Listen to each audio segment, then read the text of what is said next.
पसंद की शादी करने वाली लड़की और लड़के को गोलियां मारकर कत्ल कर दिया गया। कत्ल करने वाले मुल्ज़मान कौन थे और इसके बाद क्या पुलिस उन मुल्ज़मान को गिरफ्तार करती है या नहीं करती, तमाम तर तफसीलात इस वीडियो के अंदर आप लोगों के साथ। नाज़रीन, आप दिख रहे हैं मेरा डिजिटल चैनल, मैं हूं आपका मेज़बान उमर अली। नाज़रीन, पाकिस्तान के अंदर इस तरह के हज़ारों की तादाद में केसेस रिपोर्ट हो चुके हैं कि पसंद की शादी करने वाली लड़की और लड़के दोनों को कत्ल कर दिया जाता है, कभी किसी गली मोहल्ले के अंदर, कभी किसी बड़े शहर के अंदर।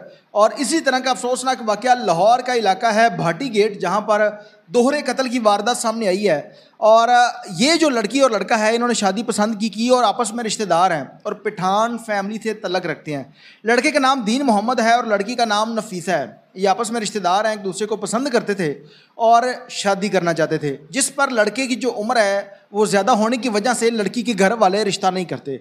वो कहते हैं कि लड़के की उम्र ज़्यादा है और लड़की इस बात पर बज़िद थी कि मैंने इसी शख्स के साथ शादी करनी है। लड़की की जो उम्र है वो 18 से 20 साल है और लड़के की उम्र 35 साल है।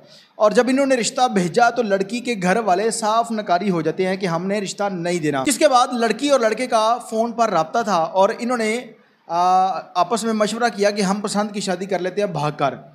अब जब इन्होंने कोर्ट मैरिज की तो लड़का लड़की को भगा कर जब कोर्ट मैरिज करता है वो अपने घर ले जाता है, जिस पर लड़के की फैमिली अपने बेटे को कहती है कि तुमने गलत किया है और अब तुम यहाँ से चले जाओ, वरना वो लोग घर में आकर आपको कत्ल कर जाएंगे।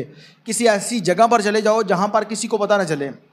ये शख्स एक मकान लेता है रेंट पर और तकरीबन इस शादी को 1.5 से 2 माह हो चुके थे। 1.5 माह की ये हामला लड़की थी और वहाँ पर रहना शुरू कर देता है। अब ना लड़के के घर वालों को पता है, ना किसी दोस्त को, ना किसी रिश्तेदार को ये लड़की और लड़का नफीसा और दीन मोहम्मद जो है वो कहाँ पर रहते हैं। उसी दौरान ये लड़की की बेवकूफ़ी थी, इसने अपनी एक कज़न के साथ फ़ोन पर बात की और उसे बताया कि हम फ़लाँ जगह पर रहते हैं। जिसके अगले ही दिन, क्योंकि लड़की ने अपनी फैमिली में बताया और उस लड़की के बाप तक बात पहुंची, उस लड़की के भाई तक ये बात पहुंची। फिर वो अगले दिन 16 जून का ये वाक़या है और दिन का टाइम है तकरीबन कोई 10 से 11 बजे का टाइम है और ये लोग आते हैं और अंधाधुंध फायरिंग करते हैं। उस फायरिंग की जद में 6 फायर इस लड़की को लगते हैं, जिसमें कुछ फायर उस लड़की के पेट पर लगे और 3 फायर इस लड़के के सर के ऊपर लगते हैं और ये दोनों मौके पर जाबाक हो जाते हैं और 6 घंटों तक इनकी लाशें वहाँ पर पड़ी रही।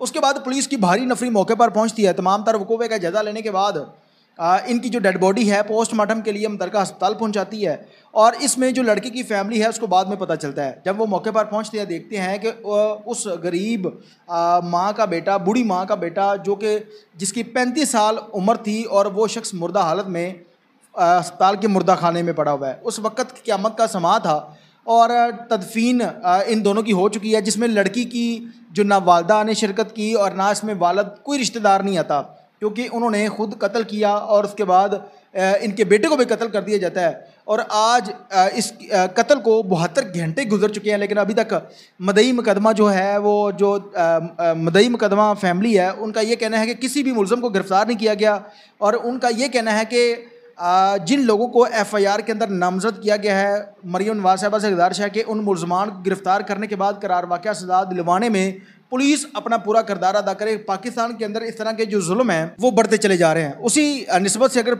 सऊदी अरब के अंदर देखा जाए तो सऊदी अरब के अंदर कानून है कि अगर कोई शख्स कत्ल करता है तो उसे कत्ल के बदले उसे भी कत्ल कर दिया जाता है। लेकिन पाकिस्तान के अंदर कोई ऐसा दिन नहीं गुजरता, कोई ऐसा मिनट नहीं गुजरता, कोई ऐसा घंटा नहीं गुजरता जब कत्लों की खौफनाक वारदातें नहीं होती। कभी किसी गली मोहल्ले के अंदर, कभी किसी बड़े शहर के अंदर, कभी किसी देहात के अंदर, कभी जायदाद के तनाज़े पर, कभी नाजायज़ तलाक़ात और कभी पसंद की शादी।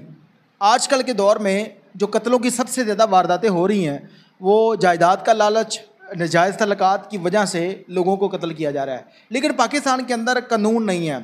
एक शख्स कैमरे के सामने तफ्तीश के अंदर ये चीज़ मानता है कि मैंने कत्ल किया है, उसके बाद उस शख्स को रिहाई कैसे मिली, उस शख्स की ज़मानत कैसे होती है। पाकिस्तान के अंदर जब तक कोई ऐसा मजबूत कानून नहीं बनाया जाएगा कि जो हर उस गरीब शख्स के लिए, हर उस अमीर के शख्स के लिए हो और जुल्म करने वाले हर उस शख्स को सज़ा देने वाला हो, तब तक पाकिस्तान के अंदर जो है वो इस तरह की कत्लों की वारदातें जो है वो रोकी नहीं जा सकेंगी। और देखते हैं कि पुलिस इन मुल्ज़मान को कैसे गिरफ़्तार करती है और उसके बाद पुलिस इन लोगों को क्या सज़ा दिलवाएगी। कमेंट सेक्शन के अंदर अपनी राय का इज़हार ज़रूर कीजिएगा। इसके साथ ही अपने मेजबानों मेरा को इजाज़त दीजिए और देखते रहिए मेरा डिजिटल चैनल।